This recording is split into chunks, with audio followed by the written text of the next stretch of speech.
তুমি অনেক আচার বানাবে। তোমার হাতের আচার সবচেয়ে সেরা। আমরা সারা বছর সেই আচার খাবো। নয়ন একদম ঠিক কথা বলেছে। তুমি এবার আরো বেশি করে আচার বানাবে মা। আচার খেতে আমাদের খুব মজা লাগে। সেসব পরে হবে, এখন সবাই চল ভাত খেয়ে নিবি।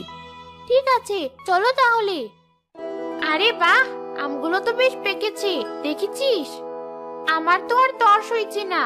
চল কয়েকটা খেয়ে নেই আগে। এমন আম চোখের সামনে রেখে বসে থাকা যায়?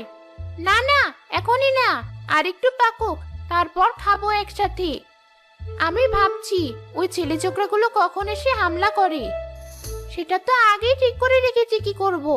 আসুক খালি, এমন ভয় দেখাবো ভয় আর বিছানা ছেড়ে উঠতে পারবে না।